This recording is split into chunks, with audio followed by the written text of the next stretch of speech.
عسلامة ومرحبا بك على شان يوتيوب متاعي. اليوم باش نحكي لك على لما أردان متاع يمن مناعي. C'est un livre qui a eu 8 prix, منهم le Comar d'Or في تونس ومنهم le prix des 5 continents de la francophonie. الكتاب هذايا زادا تنجموا تلقاوه في المكتبات التونسية الكل، تنجموا زادا تلقاوه على Amazon, j'ai vérifié. Et chose importante, comme il a été publié aux éditions Elisade, نفس السوم en euros هو بيدو السوم en dinars. C'est la politique de la maison d'édition. Donc c'est intéressant للقدر الشرائية متاعنا. Ensuite, donc, le livre en lui-même, il y a un apiculteur et ses abeilles qui vont subir une très grande menace. Donc c'est un peu un thriller écologique en fait.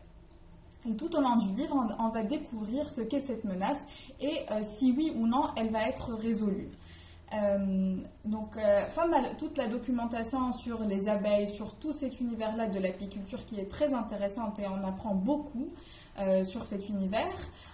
En plus, comme les abeilles sont en voie d'extinction, donc c'est important de connaître tout ça.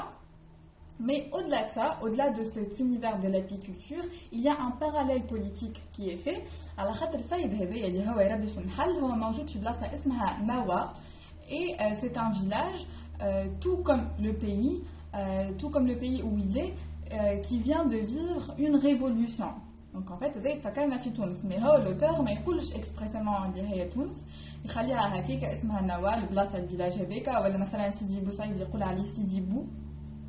Et d'ailleurs, il y a une dimension satirique dans le livre. Alors, مثلا الزين ما يقولش عليه الزين يقول le beau. مثلا Silvio Berlusconi يقول عليه Silvio Cannelloni. Voilà, donc c'est un peu satirique. Le royaume du Qatar, c'est le royaume du cafard dans le livre.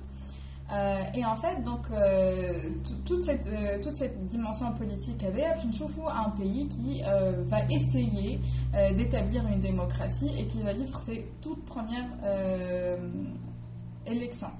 Donc بشمشي les partis politiques dans les villages où les villages هذوما ما يعرفوش حتى اللي هما qu'il s'agit du peuple en fait, les gens là ما يعرفوش اللي حتى هما ils forment le peuple, donc يقولوا quoi le peuple, c'est nous le peuple. Donc encore de la satire politique. Et puis sur le versant politique, une chose intéressante, c'est que il y a un parallèle qui est fait entre la menace que subissent les abeilles et la menace que subit le peuple, ou le terrorisme, واللي باش يظهر في ساعة بعد لا ريفولوشن كما اللي عشناه في تونس. وهنا فما حاجة qui est très enrichissante واللي حاول يعملها l'auteur, c'est que à travers des personnages qui sont secondaires حاول يفهم كيفاش un citoyen lambda du jour au lendemain ينجم يولي terroriste. Et là, c'est très important en fait à comprendre pour pouvoir le soigner en quelque sorte, ce mal qui ronge la société. وين أنا تفكرت حاجة قالها le premier ministre, le fameux premier ministre français Manuel Valls, وقت اللي قال expliquer, c'est déjà vouloir excuser ou vouloir un peu excuser. C'était à propos des attentats. Et en fait, moi j'ai envie de dire expliquer ou comprendre, c'est déjà traité. En un mot, أقرأه متاع يمن مناعي لما أردان. Très intéressant, très enrichissant, ومتاع كاتب تونسي, donc soutenez-le.